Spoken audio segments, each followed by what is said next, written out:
Bismillah. Hai, Assalamualaikum. Halo teman-teman, selamat datang di channel aku. Ini dia.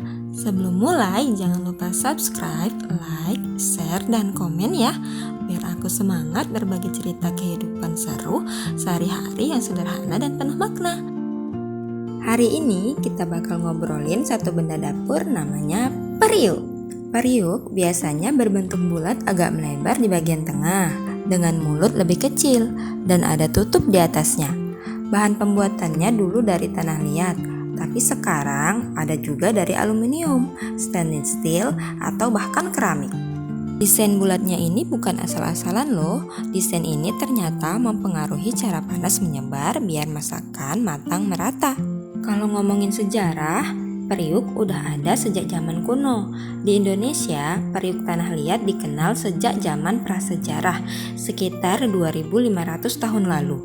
Artefak periuk banyak ditemukan di situs-situs arkeolog, menandakan kalau nenek moyang kita udah pintar bikin wadah masak sendiri dari tanah liat yang dibakar. Nama periuk sendiri konon berasal dari bahasa Melayu kuno, yang artinya wadah masak dari tanah liat. Ada juga yang nyebut priuk atau priok. Bahkan sampai sekarang daerah Tanjung Priok di Jakarta pun namanya nggak lepas dari kata priuk. Kalau ngomongin kegunaan, wah periuk ini serba bisa banget teman-teman. Periuk tanah liat biasanya buat masak nasi, sayur asem, bubur, sampai bikin jamu. Rasanya tuh beda, kayak ada sentuhan rasa bumi gitu. Nah, kalau periuk besi, dia jagonya masak makanan berat dan banyak, kayak sup tulang, gulai, rendang buat hajatan. Pokoknya yang butuh dimasak lama dengan api gede lah. Lucunya, banyak orang kampung bilang kalau makan masakan dari periuk tanah liat itu bikin tambah lahap. Sementara kalau makan dari periuk besi katanya bikin tambah kuat. Lucu ya. Fun fact-nya nih, periuk tanah liat itu bisa bikin air lebih dingin daripada kulkas loh. Jadi kalau kalian taruh air putih semalaman di periuk, besoknya rasanya seger banget. Sementara itu, periuk besi punya kelebihan unik. Masakan yang dimasak di situ bisa nambah asupan zat besi alami. Jadi, tanpa suplemen apapun, tubuh kita dapat nutrisi tambahan dari periuk. Coba deh kapan-kapan minum teh dari periuk tanah liat sama sup dari periuk besi. Rasanya itu bisa beda banget loh. Ada beberapa fakta unik yang banyak orang gak ngeh nih. Yang pertama, pecahan periuk tanah liat di beberapa adat justru dianggap punya simbol kesuburan. Jadi kalau pecah, jangan buru-buru dibuang ya. Bisa jadi malah punya makna lain. Nah, kalau periuk besi yang udah tua banget, kalau dirawat bisa dipakai puluhan bahkan ratusan tahun. Nah, seperti periuk mungilku ini. Periuk mungilku ini terbuat dari besi. Usianya sudah lebih dari 8 tahun loh. Masih awet sampai sekarang, walaupun ada bolong dikit di bawahnya. Ini nih yang paling unik. Nasi yang gosong di periuk justru paling sering jadi rebutan. Katanya sih kerak nasi itu yang paling enak. Apalagi tuh keraknya setelah dijemur sampai kering di bawah terik matahari, lalu digoreng di dalam minyak panas sampai benar-benar garing, kriuk. Aduh, enaknya itu bakal jadi cemilan favorit kalau lagi nongkrong sore-sore. Kalau ditanya siapa yang pertama kali punya ide bikin periuk, jawabannya manusia zaman dulu banget, sekitar 20.000 tahun lalu di Tiongkok, Cina. Mereka bikin periuk dari tanah liat yang dibakar.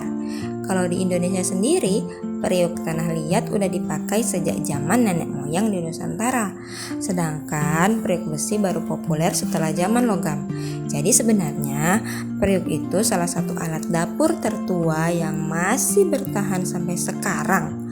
Kebayang gak tuh dari zaman batu sampai zaman rice cooker, periuk itu masih eksis. Dulu sebelum ada panci modern apalagi rice cooker, orang Indonesia masak nasi pakainya periuk tanah liat. Caranya, beras dicuci bersih, dimasukin ke periuk, tambah air, terus ditaruh di atas tungku kayu. Nah, setelah mendidih, apinya dikecilin biar nasinya matang merata. Uniknya, cara tradisional ini bikin nasi lebih wangi, lebih pulen, dan punya kerak yang gurih banget di bawahnya.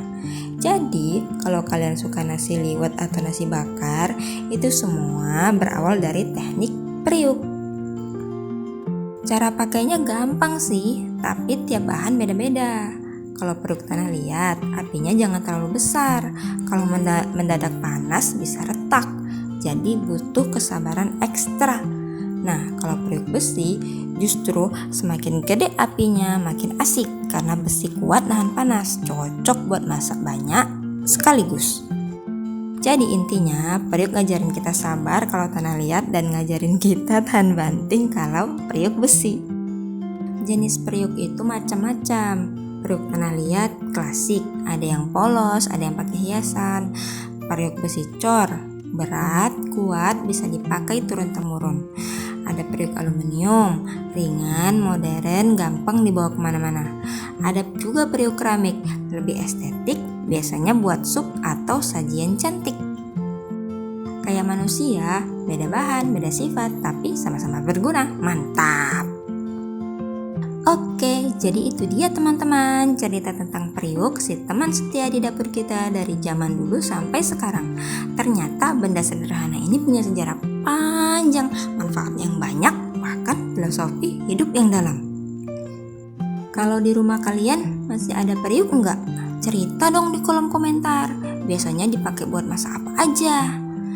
Jangan lupa like, subscribe, dan share video ini biar makin banyak orang yang tahu cerita menarik di balik benda sehari-hari. Terima kasih ya udah nemenin aku hari ini. Sampai ketemu di cerita berikutnya. Wassalamualaikum.